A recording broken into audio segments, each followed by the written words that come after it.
How to design a self-sustaining garden even in small spaces. Have you ever looked at your garden, balcony, or small patch of land and wondered if it could feed you, support wildlife, and almost run itself? Permaculture is your gateway into a smarter way of growing, a way that works with nature instead of fighting it, a way that turns even the smallest space into a living, breathing ecosystem. Today, you'll learn how to design a self-sustaining garden system, even if all you have is a balcony, a courtyard, or a compact urban backyard. And by the end, you'll see how mastering these skills can open the door to deeper expertise through the Sustainable Living Diploma at Learn College. Let's begin. Permaculture is not just organic gardening. It's not just composting. And it's definitely not just planting vegetables in neat rows. The word permaculture comes from permanent agriculture and permanent culture. It was developed in the 1970s by Bill Mollison and David Holmgren, who asked a simple but powerful question. Why do natural ecosystems thrive without fertilizer, pesticides, or constant human control, while our gardens struggle without intervention? The answer lies in design. Forests do not need feeding schedules. They do not need weekly spraying. They do not need tilling. They sustain themselves through diversity, layering, nutrient cycling, and cooperation. Permaculture applies these same ecological principles to human spaces. At its heart are three ethics: care for the earth, care for people, fair share. Everything in a permaculture system flows from these three foundations. Before you plant anything, you observe. Observation is the most underrated skill in gardening. Many people rush to buy seeds before understanding their space. Instead, pause. Where does the sun hit? Where does shade linger? Where does water collect? Where does wind funnel through? In small spaces, microclimates matter even more. A balcony might have blazing sun on one side and cool shade on the other. A courtyard might trap heat against a brick wall. A small garden might have a damp corner perfect for moisture-loving plants. Observation turns limitations into opportunities. Now let's talk about zones. Permaculture uses zone planning to organize space by how often you use it. Zone 0 is your home. Zone 1 is the area you visit daily. Herbs, salad greens, quick harvest crops. Zone 2 might hold fruit bushes or larger vegetables. Zone 3 is less frequently managed crops. Zone 4 and 5 are semi-wild and wild areas. In a small space, you may only have zones 0 and 1. That's perfectly fine. The key is efficiency. Place high-maintenance plants close to your door. Put compost where you can access it easily. Keep tools within reach. Design reduces effort. Now let's address soil, because soil is everything. Healthy soil is alive. It contains bacteria, fungi, worms, insects, and microorganisms that break down organic matter and cycle nutrients. If you want a self-sustaining system, you feed the soil, not the plant. In small spaces, this can be done through composting kitchen scraps, vermicomposting with worms in containers, using mulch to protect and enrich soil, avoiding synthetic fertilizers that damage microbial life. Mulch is especially powerful. It suppresses weeds, retains moisture, regulates temperature, and gradually feeds the soil. Think of mulch as nature's blanket. Now let's discuss stacking functions. Every element in permaculture should perform multiple roles. A fruit tree provides food. It also creates shade. It drops leaves for mulch. It supports birds and insects. In a small space, stacking functions is crucial. A vertical trellis can grow beans. It can provide privacy. It can create dappled shade for leafy greens below. That's intelligent design. Layering is another core principle. In a forest, you find layers: canopy trees, small trees, shrubs, herbs, ground cover, root crops, climbers. Even in a small garden or balcony, you can mimic this structure. A dwarf fruit tree in a large container, strawberries as ground cover, herbs in mid-level pots, climbing beans on a trellis, root vegetables in deep containers. Suddenly, 1 square meter produces far more than a single flat bed. Next, let's talk about water. Water is life in any system. Instead of watering constantly, design your space to hold moisture. Use mulch to reduce evaporation. Use deep watering less frequently to encourage strong roots. Collect rainwater if possible. Even a small rain barrel connected to a downpipe can reduce reliance on mains water. In small spaces, self-watering containers can also mimic natural water regulation. Remember, slow, spread and sink water. Don't let it run off. Now consider biodiversity. Monoculture invites pests. Diversity builds resilience. Plant different species together. Mix flowers with vegetables. Encourage pollinators. Marigolds can deter certain pests. Lavender attracts bees. Nasturtiums act as sacrificial plants.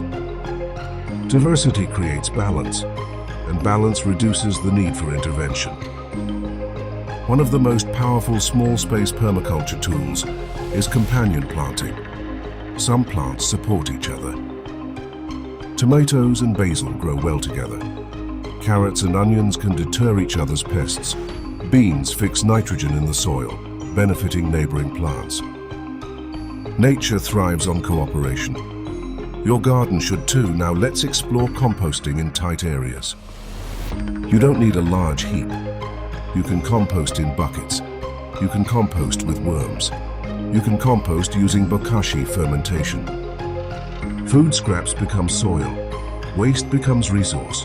Permaculture eliminates the idea of waste. Everything cycles. Kitchen scraps feed worms. Worm castings feed soil. Soil feeds plants. Plants feed you. Closed loop systems are the goal. Next, let's examine vertical gardening. Small space does not mean small yield. Use walls. Use fences. Use hanging baskets. Use stacked containers. Grow strawberries vertically. Train cucumbers upward. Use tiered shelving for herbs. By thinking three-dimensionally, you multiply productivity. Another principle is energy efficiency. Place compost near the garden. Place water storage close to where it's used. Design paths that minimize walking. Permaculture saves time as well as resources. Now let's talk about perennial plants. Annual vegetables require replanting every year. Perennials return on their own. Herbs like rosemary and thyme. Fruit bushes like raspberries. Certain leafy greens. Perennials reduce labor and stabilize systems. Over time, your garden becomes more self-sustaining. Food forests are often associated with large land areas, but mini food forests can thrive in urban settings. Imagine a dwarf apple tree underplanted with herbs, surrounded by strawberries, with climbing beans nearby. That's a compact ecosystem. It feeds itself through leaf drop and organic matter. It shelters insects and birds. It reduces the need for constant fertilization. Let's now address resilience. Climate shifts, weather changes, pests adapt.